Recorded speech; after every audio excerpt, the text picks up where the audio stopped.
Hello everyone, and welcome to Fresh Master Channel. Today, we are going to have some story from Reddit. But before we start, don't forget to subscribe, like the video if you enjoyed it, and leave a comment down below. These simple clips mean a lot to the future of this channel. My life had always been comfortably predictable. Mornings started with sunlight streaming through the suburban curtains, followed by the familiar sounds of breakfast preparations, and evenings filled with relaxing pastimes, or the occasional chat with my daughters, Cindy and Sandy. The twins, as everyone called them, were the brightest parts of our home. They recently left for Columbia University, and their absence brought an unfamiliar quiet to the house. Marcy, my wife of 25 years, was more than just my partner. She was an essential part of me. We shared everything from the highs and lows of raising our daughters to the routine of grocery lists and weekend plans, yet even the most stable life can hide cracks that only become visible when it's too late. I clung to an illusion of contentment, even as subtle signs hinted at an unsettling reality beneath the surface. One evening, I sat motionless, as if frozen, while Marcy spoke. Her voice, detached and devoid of emotion, broke the silence. "I'm filing for divorce." The words reverberated around the room, but only fragments registered in my mind. "Gary, are you listening? You seem lost. Please, focus. This is important," Marcy urged, her tone sharpening. Snapping out of my stupor, I stammered, "I'm sorry, I missed that last part. What did you say?" "The terms are simple," she continued. "There's nothing to contest. I don't want anything from you. You can keep the house, the cars, and the bank account. If you sign now, everything will be final in 3 months." Stunned, I sat in silence. Marcy and I had been married since high school. Together, we raised our twin daughters, Cindy and Sandy, who had gone on to study international banking at Columbia University. We built a life in a comfortable suburban home, both driving Volvos. Marcy had her own credit cards and cell phone. I had never denied her anything. I never cheated, never raised my voice. There had been no signs of discontent from her. I hadn't seen this coming. Maybe that was the issue. I hadn't been paying attention. "I understand the logistics of divorce, Marcy, but why? I need to know why, even if it's too late to change anything," I said. Marcy slumped into a chair at the kitchen table, her reluctance palpable. She looked as if she wished I would just sign the papers and let her leave without any further discussion. "Just tell me, Marcy," I pleaded. "What did I do wrong?" Her eyes met mine, filled with an odd mix of regret and resolve. "You didn't do anything wrong, Gary. You were the perfect husband. Sometimes I wished you'd mess up so I'd have an excuse to leave. But you never did. You were wonderful with the girls, supportive through their college years. You always gave me what I wanted, even when it was unreasonable. You bought me a beautiful home. My parents love you. Don't think for a moment this is your fault, because it isn't." I took in her appearance as she spoke, her smooth, unlined skin, light brown hair gleaming in the sun, the result of her regular jogging sessions that kept her fit and tanned. She could switch effortlessly between a casual Land's End look and sophisticated elegance when the occasion demanded. Marcy was as perfect as she claimed I was, but I couldn't grasp the reason behind her decision. "I'm sorry, Marcy, this doesn't make sense. You can't just say everything is fine and then leave. There has to be a reason," I said, the frustration bleeding into my voice. She hesitated, as if battling with herself. Finally, she spoke. "Gary, I'm trying to do this without hurting you or making myself look bad. Let's leave it at that." Her pause was brief before she added, "No, Gary, I met someone else. He's a real estate developer. He has an apartment overlooking the river and drives a black Mercedes. He's attractive, wealthy, and completely in love with me. You were and still are a grocery clerk at the supermarket. I don't mean to belittle your job. You've always provided for us and kept us comfortable. But that's who you'll always be. And I wanted more. You seemed content." The room fell silent again, this time with the finality of her words sinking in. It stung. Although I was the manager of the grocery department, to Marcy, I was still just a clerk. I had turned down opportunities to advance and relocate, prioritizing our family instead. And now this was my reward. The pain was there, but I kept it to myself. "Does this rich, handsome guy have a name?" I asked, trying to maintain my composure. "Clayton Manning. He's the president of Keystone Development Company," she replied. "How long have you known him?" I pressed. 6 months, she said, her gaze shifting away. "You slept with him?" The question hung in the air. Marcy straightened in her chair, her eyes darting around the room before finally locking onto mine. "Yes." I was trying to avoid the topic, but since you insist, yes, while we were still married. Yes, I cheated. I was unfaithful. Does that satisfy you? I paused, absorbing her confession, then picked up the divorce papers. I signed in 3 places, initialed twice, and slid them across the table to her. I guess he's better than I am. Sorry to let you down, I said, bitterness creeping into my voice. As I stood to leave the room, Marcy shouted, "No, that's not it. He isn't better than you. He's just different. Don't you walk away thinking that, Gary. Don't you dare." I was already out the door by then. I was so caught up in my work and hobbies that I hadn't even noticed Marcy gradually moving her things out. By the time she handed me the divorce papers, most of her clothes and personal items were already at Clayton's apartment. She had kindly left all the wedding and family photos behind for me to keep. When I returned home, she was gone. Her Volvo was still in the driveway, and I assumed she wouldn't need it anymore. On the kitchen table, she left a power of attorney to sell the house and car. I spent the rest of the night finishing the beer in the fridge. By then, I knew it was over, with no chance of going back, and I didn't want to. Marcy was gone for good. The next morning, I called my job and took 3 months of overdue vacation. Work had been urging me to take time off, so it wasn't an issue. I had plenty of vacation and sick leave saved up. I called the girls at college and explained briefly that we were separating, refusing to provide more details. They wanted to call Marcy, but I didn't have her new number. I had 3 months to figure out what I would do next. I disconnected my landline, changed my cell phone number, and canceled Marcy's. The Volvo dealership gave me the low book value for her car. A high school friend, Terry Davis, who was now a real estate broker, agreed to sell the house without listing it, at a low price and for a quick settlement. I canceled all my credit cards and opened new bank accounts. I cashed out my life insurance policies. It was time to set things straight. I went through the house and gathered anything that might belong to Marcy. There was enough to fill 3 trash bags. I packed up the girls' belongings into boxes and stored them in the closet by the house. I spent 3 hours sorting family photos, keeping pictures of the girls for them and tossing those of Marcy into the trash. It was a bit irrational, I knew, but I didn't care. The biggest challenge was my lack of direction. I didn't know what I would do after those 3 months. Would I stay or leave? Would I keep working or try something new?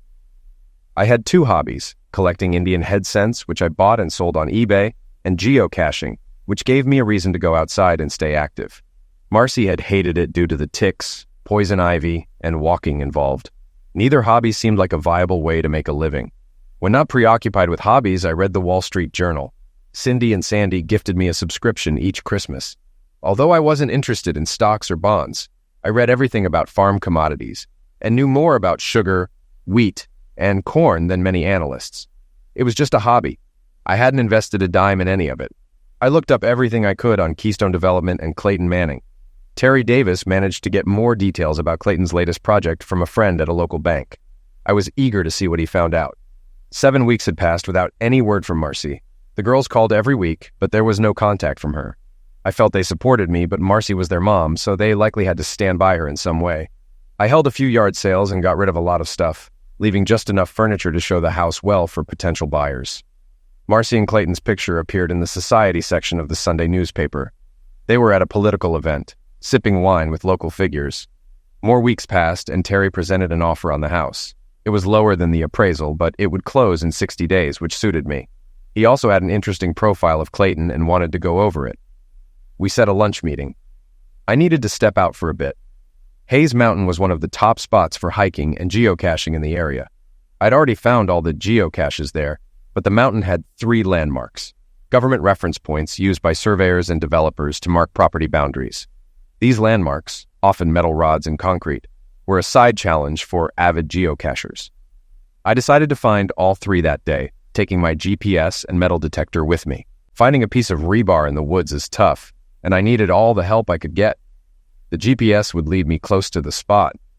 Much of Hayes Mountain was part of the Madison Land Trust, spanning almost 2,000 acres and constantly seeking expansion. Most of the surrounding vacant land was filled with subdivisions and industrial parks, leaving the trust to rely on donations to stay afloat. Next to the trust's parking lot stood an orchard alongside a farmhouse marked with a large "For Sale" sign. After parking, I walked over to the fence bordering the orchard to take a closer look. It was disheartening to think that this beautiful estate might soon be demolished for new development. "Are you planning to buy it or just admiring it?" An old man in overalls and a John Deere baseball cap asked as he approached.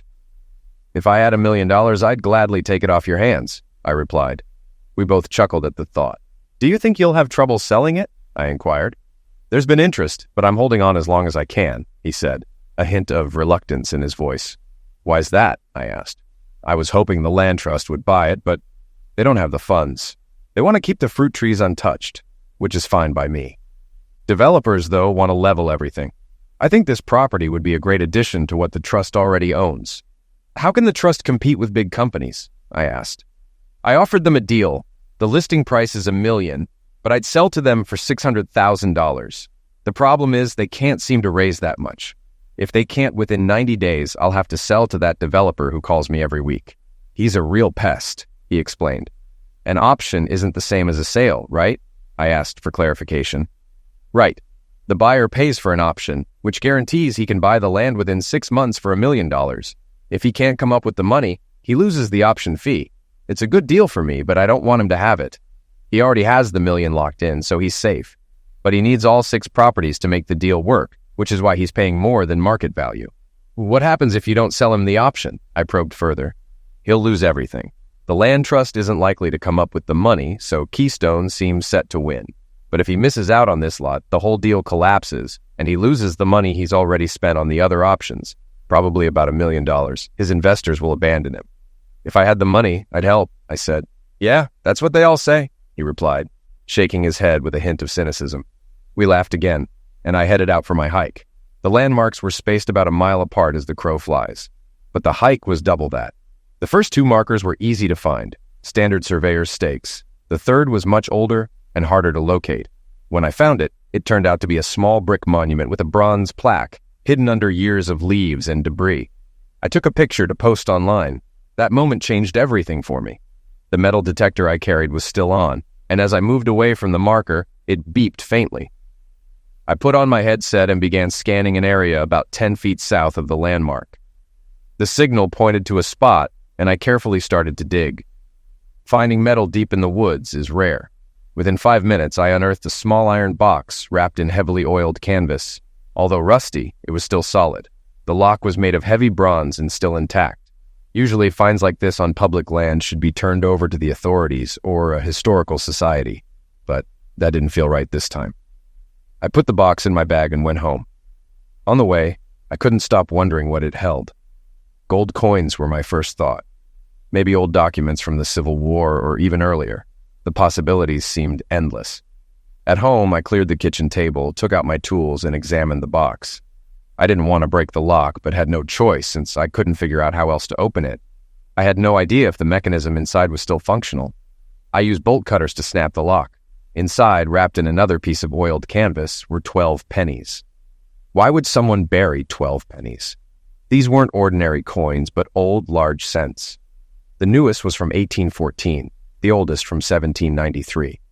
They were in remarkably good condition, with dates clearly visible and no green corrosion common on aged copper. I'd never been interested in collecting large cents, preferring to spend money on newer Indian head cents. However, I had an old book my grandfather gave me called The Quirks of the Penny, detailing varieties of large cent designs. I'd always found it dull since I didn't own any large cents, so it had sat gathering dust for 30 years. Tonight, it would finally be useful. I stayed up until dawn with my grandfather's book and a magnifying glass, using my scanner to take high-resolution photos of each coin. Every crack and mark was clearly visible, revealing their pristine condition. I went to bed and slept until noon. I called work to check in, and they mentioned that Phil Williams, one of the company executives, had asked about me. But they didn't have any more details. I had more pressing matters to deal with, so I left it at that. I knew I'd need to visit the bank for a safe deposit box. After spending a few hours online, I discovered that my pennies were worth several $1 million. Their value wasn't just in their age, but in their condition and rare varieties. I started to understand why money laundering was so difficult for criminals. Turning valuable items into cash wouldn't be simple. It would require careful effort. While eating breakfast at IHOP, I saw another photo of Marcy and Clayton in the newspaper, this time at an art gallery opening. She wore a black cocktail dress and held a glass of wine or champagne, both smiling for the camera. Seeing that photo made my next step clear. After securing a safe deposit box, I called John Smurd and asked him to hold off on making any decisions about the land for a few days. He seemed content with the call. I visited the land trust office to learn how to make a donation, and they were more than eager to help. The final divorce date was 4 weeks away, and for some reason, that deadline felt significant. I spent the rest of the day researching coin dealers and auction houses, not looking for advertisements, but for lawsuits. Eventually, I chose Towers and Burns in New York City. They had strong finances and experience handling controversial sales discreetly. I scheduled a meeting for Monday afternoon and called my daughters to ask them to keep Monday morning free for lunch. The front of the Towers and Burns office presented a sleek, modern showroom filled with glass, light, and collectibles, showcasing various numismatic items. After I provided my last name, a staff member escorted me to a less glamorous area of the building. "Welcome to New York, Mr. Simmons. I hear you have some interesting coins to show us. Is this your first time in the city?" James Towers greeted me, looking about 10 years older than his photographs. "Thank you. My daughters attend Columbia University, so I've been here before, but never for business," I replied as I settled into a stiff-backed chair across from him. "I don't doubt your knowledge, but don't you have someone on staff who specializes in early copper coins? Their input would be valuable," he suggested. "I'm not offended, and I agree." I watched as he pressed the intercom on his desk. "Marie, ask Cookson to join us," he instructed. Maurice Cookson, known for his expertise on large cents and half cents, soon entered the room. He looked older than his photos, as many do. "Gentlemen," I began, "I'm presenting 12 special coins for sale. I'll be offering 4 today and hope to leave the 5th with you for evaluation. The remaining 7 will be sold later. I believe 6 of these coins may qualify for conditional census status, but I'll let Mr. Cookson confirm that. Since high-condition cents are rare on the market, I hope you'll be interested." "Where did you get these coins?" James inquired. "They were left to me by my grandfather," I explained. "No offense, Mr. Simmons, but that's quite a story. Can you show us something?" He pressed. I placed 4 high-resolution photos on the table, each showing both sides of the coins, enlarged to 5 times their actual size. James and Maurice examined them closely for several minutes before James broke the silence. "What's your estimate for these 4? He asked. "Recent auction results suggest they could go for about $1.3 million as a set," I replied. "I thought closer to $1 million, but your estimate isn't unreasonable," Maurice interjected, demonstrating his expertise. "I'm only asking for $800,000, but the transaction needs to be handled a specific way," I added, sensing their interest. James leaned back in his chair, smiling. "We can manage that. What do you have in mind?"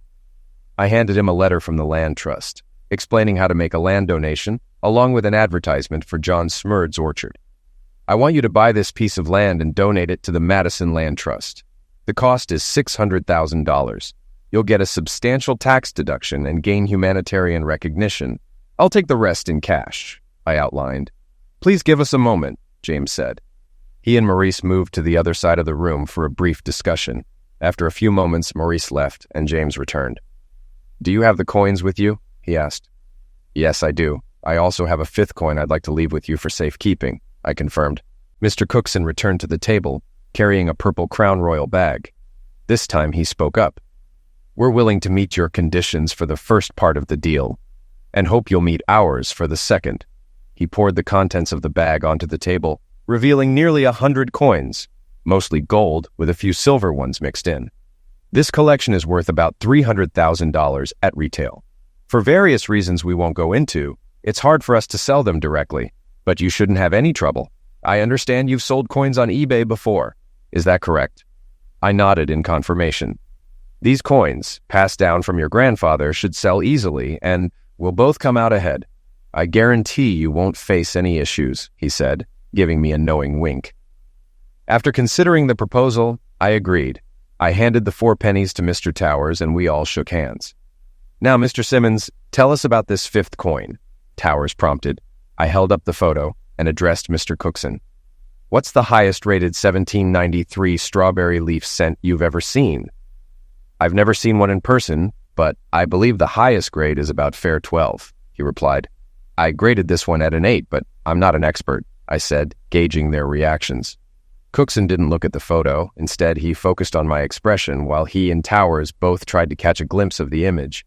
Cookson was grinning broadly, and I could see excitement in Towers' eyes. "How much?" Towers asked eagerly. "Best offer if you can figure out how to pay me," I responded. "Would you like a cup of coffee, Mr. Simmons?" Cookson inquired. "Yes, black would be great," I answered. They left the room with the photograph, and a few minutes later, a young woman entered with my coffee. "Mr. Towers will be back shortly. He's making some phone calls. Are you all right?" she asked. I nodded and took a sip of my coffee. Half an hour later, Towers returned with a stunning woman. She had dark eyes, jet black hair, and appeared to be of Middle Eastern descent, no older than 30. Well-dressed and exuding authority, she struck me as vaguely familiar, though I couldn't place her. "Hello, I'm Letitia Rothberg. Do you have a passport, Mr. Simmons?" Her voice was deep yet feminine. "Yes," I replied. "Good. We'll be heading to JFK soon to set up an offshore bank account for you. Do you have anything for Mr. Towers?" I handed James the 1793 strawberry leaf scent, and his face lit up like a child on Christmas morning. Thank you," he said as he exited the room, clearly elated. Though we hadn't agreed on a price, I still had 7 coins that Towers wanted. He agreed to keep the smaller collection of coins safe until I returned. An hour later, Letitia and I were already on a plane to the Cayman Islands. She barely spoke during the flight, and when we arrived at the airport, photographers eagerly snapped her picture. She looked annoyed, but managed a pleasant smile. It was my first time flying first class, and the flight felt all too brief. A bright yellow mini SUV was waiting at the terminal. Letitia didn't hesitate to pull up her skirt as she slid into the driver's seat, and I couldn't help but notice her tanned legs. She caught me looking and seemed amused. 20 minutes later, we parked in the garage of a mid-sized condominium. Letitia owned the entire building, using the top floor as her apartment. "Can I get you anything, Mr. Simmons?" she asked as she walked toward the kitchen. "A beer would be nice," I replied. Watching her leave the room was just as intriguing as her earlier moves at the airport. Although it wasn't my style to admire younger women, Letitia was exceptional. When she returned, we stepped out onto a balcony with an ocean view. It was breathtaking, though the wind was stronger than I preferred.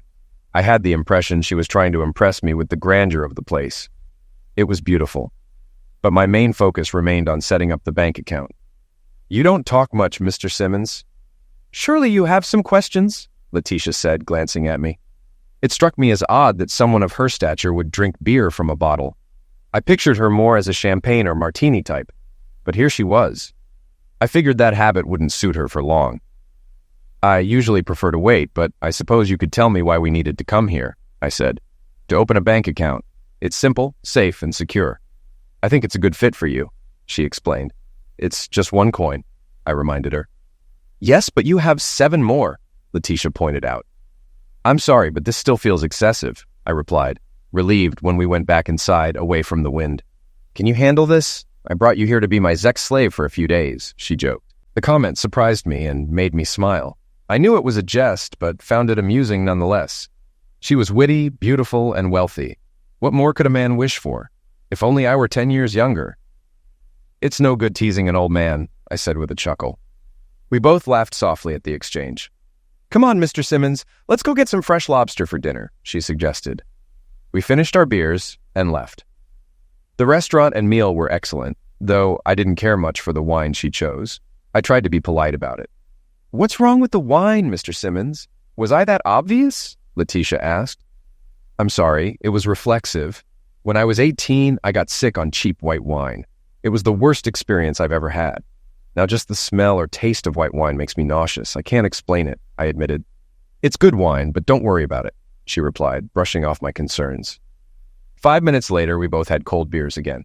Strangely, we didn't talk much during the meal. At the end, we shared fruit sorbet and coffee. "Tell me about yourself. Are you married? Do you have kids? What's your job? We have all night, and I'm curious about what brought us here," Letitia prompted. "That's a lot to cover.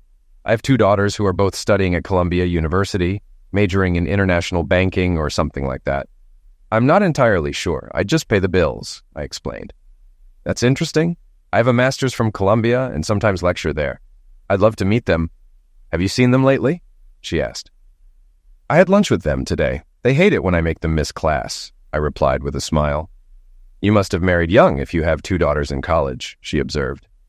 That sounds like a pickup line, I replied, feeling comfortable around this Mediterranean beauty. I could have talked all night. I'm currently separated from my wife, I added, the word feeling strange as it left my mouth. She left for a wealthy businessman, someone who develops malls or office buildings. He has an expensive car and a fancy apartment. She told me she wanted a different life.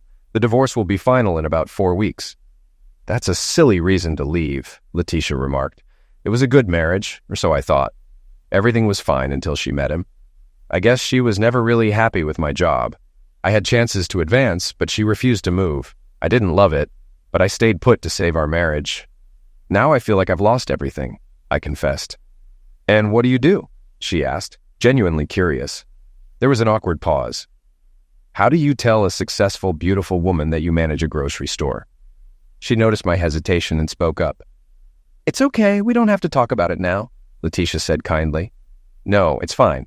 I'm not ashamed of what I do, it's just that being a grocery manager doesn't exactly impress most people.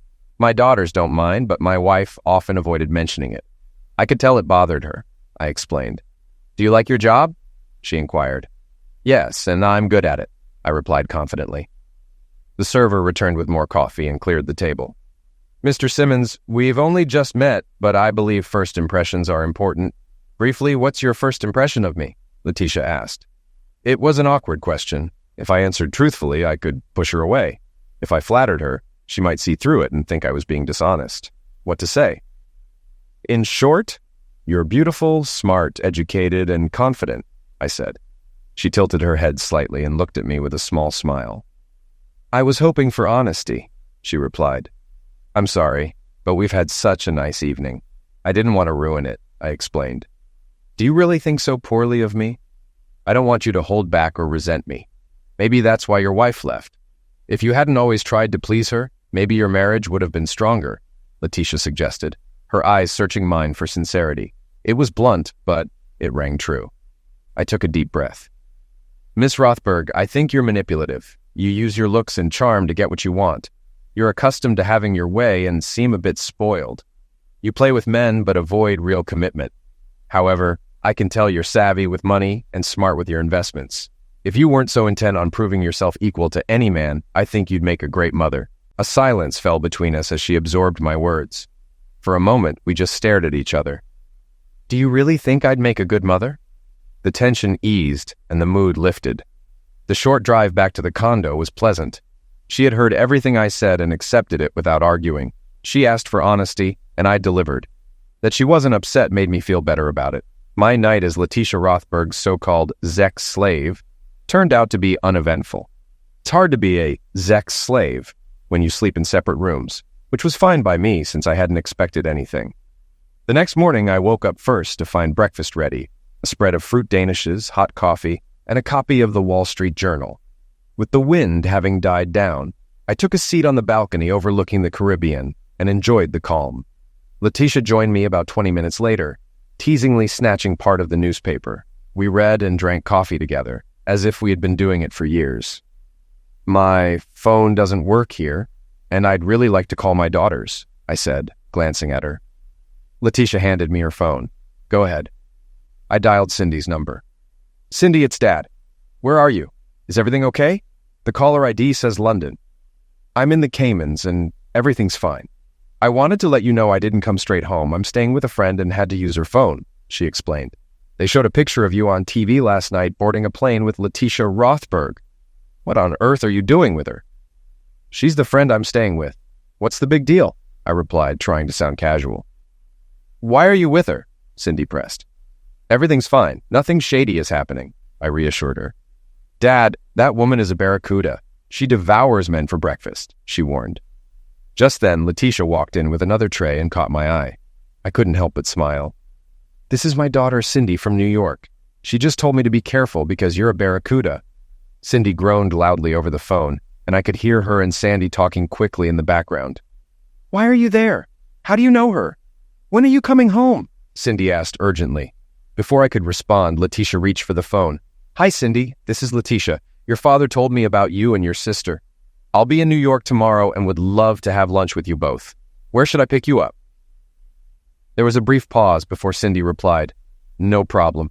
I'll pick you up at your classroom at 11. Okay, I'll tell you. Goodbye. Letitia handed the phone back to me. Your daughter says goodbye. I'll have lunch with them tomorrow. I promise to be nice, even if they think I'm a barracuda. She laughed softly, swayed her hips playfully, and walked back to her room. An hour later, we arrived at the Federal Reserve Bank of the Cayman Islands. With Letitia's assistance, I opened my first offshore account, which was immediately credited with $4 million from Towers and Burns. That seemed fair for 12 rare pennies. During dinner, Letitia arranged for a friend to take us out to feed manta rays. I asked her why she worked at Towers and Burns, only to find out she owned 60% of the company. What else can you tell me about yourself? It looks like you're a major player in global finance, and I'm embarrassed that I don't know more about you, I said. I was born and raised in London. My father is Israeli, and my mother is Turkish.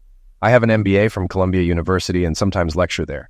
I'm not married, though I've been engaged twice. I haven't had a serious relationship in over 3 years.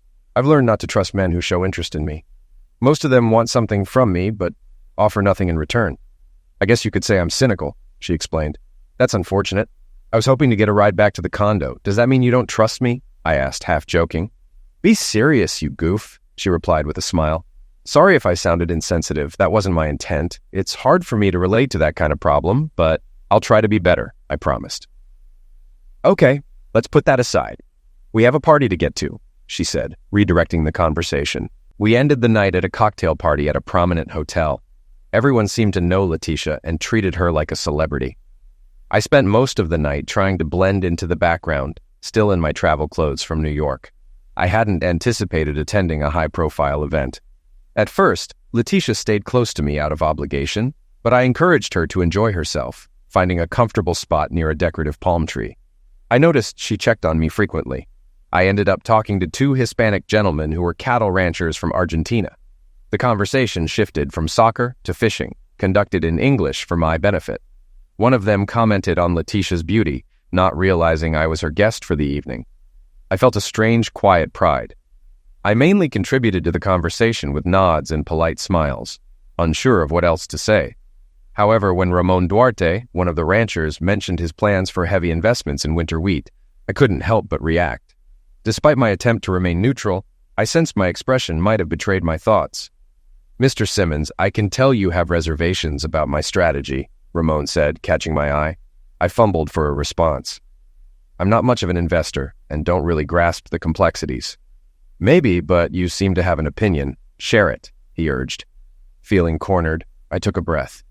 I need a fresh drink, Ramon persisted, so I found myself explaining what I had read in the Wall Street Journal. I detailed how the strong winter wheat crop in Alberta and Saskatchewan would offset the poor U.S. yield. The Canadian Grain Board had leased silos in North and South Dakota and secured rail cars. I predicted that within a week, winter wheat futures would drop before the market stabilized, pushing Canada and the U.S. to export the surplus. Ramon and his friend listened closely.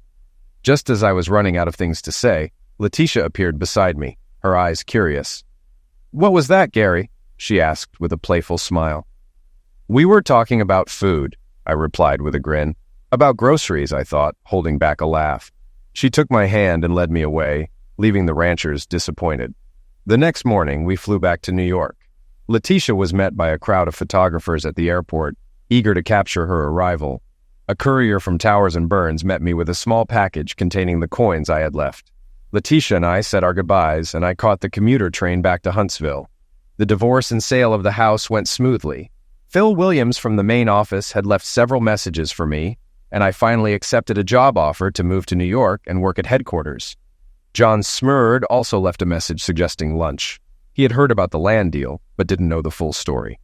I gathered my things from my work locker and wished my coworkers good luck. That day, I saw a newspaper photo of Marcy and Clayton at a barbecue hosted by a local politician, looking like the perfect couple. The coins I'd auctioned sold for much more than expected. Cookson's original estimate of $300,000 was low. The auction prices would likely exceed $200,000 easily. In 2 weeks, I'd be free of my old life. What once seemed like a disaster now felt like the start of something new. I met John Smurd for lunch, where he expressed his gratitude for involving Clayton but was confused as to why I didn't seem to benefit from it. Explaining everything was too complex, so I let it go. Before we parted, he handed me the deed for 5 acres of land. He and his wife were moving to Florida, and he wanted to settle his affairs. "No good deed goes unrewarded," he said, patting me on the back. Soon after, my cell phone rang. Cindy called to tell me that she and Sandy were flying into Nashville. I had plenty of time to pick them up. Flights to Nashville were cheaper than to Huntsville, so they were being economical. On the drive, Cindy couldn't stop talking about Letitia. "Dad, you won't believe this," Cindy said excitedly. "During our finance class, the professor paused to introduce a guest speaker. It was Letitia. She spotted us in the crowd and invited us to lunch at the Westin Hotel." "So, did you like her?" I asked, a hint of amusement in my voice. "She's amazing! How did you even meet her?" Cindy's eyes were wide with excitement. "Well," I said with a grin, "she needed a sex slave and I was her first choice." Sandy smacked my arm from the back seat. "Dad, be serious." Okay. What did you talk about at lunch?" I asked, shifting gears. "She asked about our classes and studies. And Dad, we think she's interested in more than just being friends with you," Sandy said, laughing. "I'm 10 years older than she is and a lot poorer. I'm sorry, girls, but she's out of my league," I replied, trying to keep it real. "Daddy, she could have any man she wants." "Why you? Think about it," Cindy pointed out. "Maybe your mother didn't really know me either," I said impulsively. The car fell silent as I glanced at my daughters and saw their pained expressions. "I'm sorry, that was unfair," I quickly added. "Don't worry, Dad," Cindy said gently. "We understand more than you think." A few miles later, as we crossed into Alabama, Sandy's phone rang. "Hello? Yes, we just arrived. Everything's fine." "You're kidding. That's great. I'll tell him. Thanks. Bye." She leaned forward, beaming. "Guess what, Dad? Letitia's coming to Huntsville on Tuesday. She said you owe her breakfast in bed." I felt a mix of anticipation and nervousness. Letitia's visit sounded perfect, but I wasn't sure what I was getting into. The weekend with the girls was great. They spent Saturday afternoon with their mom, but didn't meet Clayton. I asked them not to mention Letitia. We sorted out everything they wanted to leave at the house. By the time they left, we had packed it all up. I made an advance payment for storage until they finished school. On the drive back to Nashville, they made me promise to try to get along with Letitia. When I asked what they meant, Cindy said, "Just don't make her mad." That seemed simple enough. They were excited about my move to the city. I still didn't understand what Letitia wanted with an older man who didn't even own an Armani suit. When I got home, I settled down with a beer and the Sunday paper. There were no pictures of Marcy and Clayton this week, but there was a short article about Keystone Development struggling to finance a local project. Winter wheat futures had hit a record low. This caught my attention. I called Terry Davis and invited him over. It wasn't lunch, but I figured we could chat over a couple of beers. Clayton Manning's past was mixed, to say the least. Over the years, he had oscillated between wealth and financial trouble, frequently relocating to stay ahead of creditors and people who lent him money. His new project was failing, and his investors and supporters were pulling out. I don't remember a beer ever tasting so satisfying. Monday morning went better than expected. The coins I had put up for auction were selling for far more than anticipated. Cookson had valued them at around $300,000, but they were likely to exceed $200,000. In just over 2 weeks, I would be free of my old life. What once felt like a disaster now looked like a fresh start. The buyers of the house had secured their financing and were ready to close. It was ironic that Marcy seemed so comfortable with Clayton that she didn't take any of our shared belongings. I wondered if she realized how uncertain her future was. At 3 p.m., I met with the buyers of the house. A $200,000 check went straight into my offshore account. They had no problem letting me stay in the house for another week, which worked for both sides. The next morning, before I even had my coffee, I received a call from an unfamiliar number. The caller informed me that Miss Rothberg would be arriving at 10:45 a.m. on Delta Flight 724. I arrived 30 minutes early, feeling a bit anxious. Paparazzi had caught wind of her arrival and were waiting outside the terminal. Trying to stay unnoticed, I parked in the short-term lot, unprepared for the attention. Instead of waiting for me, Letitia chose to walk with me to the car. Naturally, the photographers noted my license plate, and the secret was out. I wasn't used to such attention, but Letitia didn't seem bothered at all. On the way home, she apologized for the scene. I couldn't help but recall that as she got off the plane, I wanted to kiss her. Silly old man. I felt embarrassed by how bare the house was. Over the past few months, I had gotten rid of almost everything. All that remained were the essentials that the new owner agreed to take over after I moved out. Letitia seemed amused by my attempts to apologize for the emptiness. With nothing to eat in the house, we made a quick stop at Taco Bell, her choice. I promised her Dreamland ribs for dinner. It was refreshing to be with a woman who enjoyed her food. "Letitia, I'm glad you're here, but I don't understand why." "I thought you'd be busy with work," I said, trying to make sense of her presence. "This is work, silly. I heard you're moving to New York next week. You need a place to stay, and I have a spare room. I'm also here to help you pack. A truck will arrive tomorrow morning to move whatever doesn't fit in your car. Just no furniture," she explained casually. "Come on, how did you know I was moving?" I asked, surprised. "That's what I do. If I pay attention to the small things, the big ones take care of themselves," she replied with a grin. "It's nonsense, but I've always wanted to say that," I joked. "Have you been talking to my daughters?" I tried to smile innocently, but at my age it was hard to pull off. Her offer was unexpected, but I couldn't think of a reason to refuse it. "Okay, let's get some boxes and start packing." I figured she'd be more at ease in a boardroom or a bank, but she genuinely seemed to enjoy talking with me. Still, I felt a little awkward about the age gap. We ended up throwing out more things than we packed. She had opinions about my wardrobe and didn't care for my protests. Once settled in New York, she promised to take me shopping for more suitable clothes. When we finished packing, there were more boxes than could fit in my car, but not enough to fill a moving truck. I hoped she had ordered a smaller vehicle. I kept my laptop and inkjet printer aside for an upcoming eBay auction. Just as we were getting ready for dinner, a surprise arrived. A delivery van parked out front, and a driver in a sharp uniform stepped out with a clipboard. "Are you Gary Simmons?" he asked. "Yes," I replied, intrigued. "I have a delivery for you." "Where would you like it?" he inquired. "What is this?" I asked, puzzled. "It's the car. For Mr. Ramon Duarte, is there space in the garage?" The empty spot where Marcy's Volvo used to be was available, so I pointed and nodded. Letitia covered her mouth, giggling, clearly entertained by my confusion. Minutes later, I found myself staring at a bright orange sports car parked next to my old Volvo.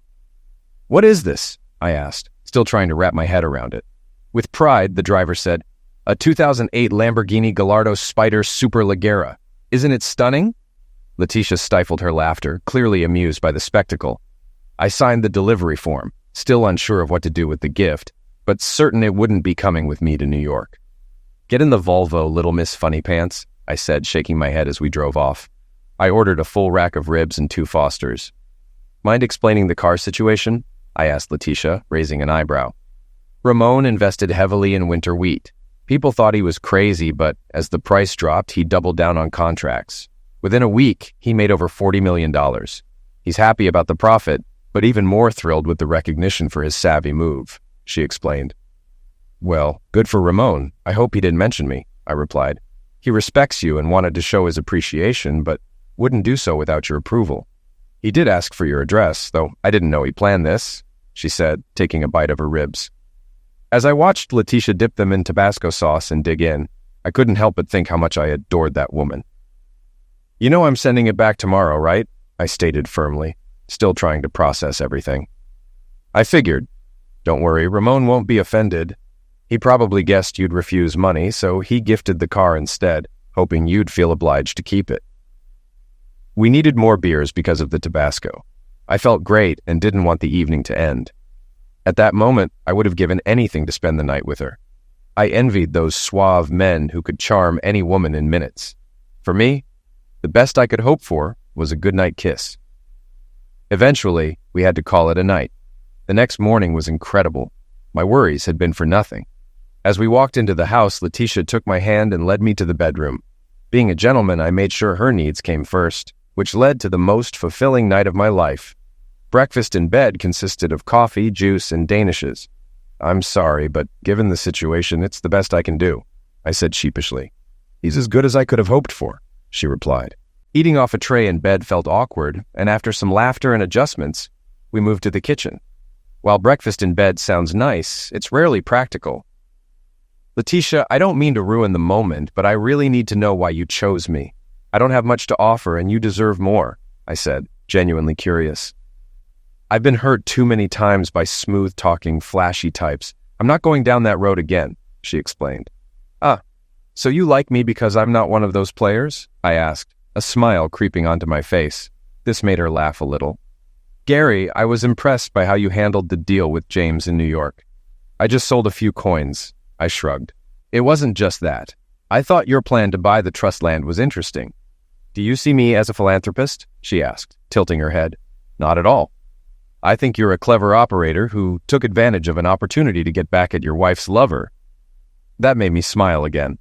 I was amazed at her sharpness and how well she hit it. Was that wrong? She asked playfully. No, Gary, it was genius. I was impressed and wanted to learn more about you, she admitted. There's no way you knew what I was up to in New York, I said, raising an eyebrow. I knew what you did, but I didn't know why until a few days later, she replied with a hint of mischief. You were checking up on me, I stated, half joking. Of course, I'm not naive, she said with a smirk. I have to admit, the ego boost felt good. Unfortunately, Letitia was flying back to New York early the next morning. I hated to see her leave, but she departed with a happy heart and the key to her apartment. The Lamborghini dealer couldn't pick up the car until the next day, which was fine since I wasn't planning to drive it. The movers arrived with a small truck to take my things to New York. Meanwhile, Terry Davis called to tell me that Keystone Development was in serious trouble. Clayton had suddenly lost nearly all his backers. Rumors swirled about unpaid debts. That evening, my soon-to-be ex-wife paid me a visit. To what do I owe this unexpected visit? I couldn't help but let sarcasm slip in. I need to talk about some things, she said, her tone serious. I'm leaving in a few days, but I'll help however I can, I replied, trying to remain cordial. I was going to take the old Volvo, but it's gone. What's that orange car in the garage? Things were about to get interesting. I'm sorry, Marcy. When you said you didn't want the Volvo, I sold it back to the dealer. He might still have it if you want to check. Damn. I never heard Marcy curse before. The orange car was a gift, but I'm returning it tomorrow. I can't picture myself driving something like that. The sticker price was $225,000, I added nonchalantly. Who gives a gift like that? Your new girlfriend? She asked. Her curiosity piqued. No, it was from an Argentinian cattle rancher I helped a few weeks ago. It was just his way of saying thanks. So, what else do you need? I asked. There was a pause, and it was clear Marcy had something on her mind but didn't know how to say it. Want something to drink? I have beer and diet sodas, I offered. No, I can't stay long, she replied. How did you get here? I don't see a car, I pointed out. I took a cab, she said, glancing away. Gary, you said you're leaving in a few days. Could I stay at the house for a while? She asked tentatively. The house is sold. We closed yesterday and the new owners will start moving in this weekend. They're letting me stay until Friday, but that's all, I explained. What about the apartment by the river? She pressed. She didn't respond. After a brief silence, she asked, what happened to the money from the house sale? Now it was getting interesting, and I liked where this conversation was going. It's all gone. You were clear that you didn't want anything. I used it to set up my new apartment, I said, watching her reaction. Where are you moving? She inquired. To New York. I got a promotion and a big raise. I'm starting there on Monday, I replied, deciding not to mention that I'd be living with Letitia or about the offshore account in the Caymans. You never said what happened to the apartment, she pointed out. It was only a lease. The landlord didn't renew it, I explained, keeping my tone neutral. So where are you staying now? She pressed. We're at the Holiday Inn until Clayton finds a new place, I replied. I see. Now I understood why she wanted to move back into our old house. Marcy seemed a bit lost. She wanted to ask for help, but didn't know how. Another pause followed. Is there anything else I can do for you? I asked, trying to help her along. Can you give me a ride to the Holiday Inn? She requested, breaking the silence. The first part of the drive was quiet. I heard you have a girlfriend. Tell me about her, she said, trying to fill the void. She's not really a girlfriend, more of a business associate, I clarified. What kind of business? You don't do any business, she replied, skepticism creeping into her voice. You're right. I'm just a grocery store clerk. You see right through me, don't you? I said, trying to keep the mood light. Marcy said nothing, staring out the window. I barely heard her mutter, "Fool!" This was the perfect moment to release all my frustration, to tell her how much seeing those pictures in the papers had hurt me. But instead, I just smiled to myself. She was in a tough spot, and I had come out ahead. I felt a brief pang of guilt, but it passed quickly. I dropped her off at the motel entrance. She walked away without looking back or saying goodbye. I hated to admit it, but there was a sense of satisfaction in that moment. The week was going well. On Thursday morning, I unexpectedly received the final divorce papers. They had come early, but who was I to complain? The front page of the Huntsville newspaper featured a photo of Letitia Rothberg arriving at the airport, holding hands with yours truly. Each room at the Holiday Inn gets a complimentary newspaper, so Marcy would see it at breakfast. I was certain Clayton would fill her in on who Letitia was. I emptied my safety deposit box at the bank, knowing those 7 pennies would be useful soon. I had expected Letitia to ask about them while she was visiting, but she never did. Our conversation stayed strictly social. If she had any business interest in me, she didn't show it. I set buy it now prices on all my auction coins, and more than half sold at that price. I spent the rest of the day packing up the sold coins and prepping them for shipment to the post office. The remaining auction items were scheduled to close by noon on Friday. Assuming all the PayPal payments cleared, the remaining coins would be shipped the same day. Any problematic buyers would have to wait until Monday. By early Saturday morning, I was on my way. Most of the money in my PayPal account had been transferred to my Cayman account, though I left a small balance in case I spotted something I wanted to buy. The new owners of the house arrived just as I was leaving, making it a win-win situation for both of us. The drive north was expected to take about 12 hours without delays. Letitia was at the apartment and had promised a home-cooked dinner for my arrival. I wondered who would actually be cooking it. It felt good knowing I still had what it took to win the heart of such a stunning woman, and I was confident I could meet her expectations. I was just crossing the Virginia state line on Interstate 81 when Cindy called. Apparently, Clayton Manning had skipped town, leaving Marcy stranded with no car, no place to stay, no money, and a large motel bill. I asked Cindy what she thought I should do. She laughed and said, "Smile.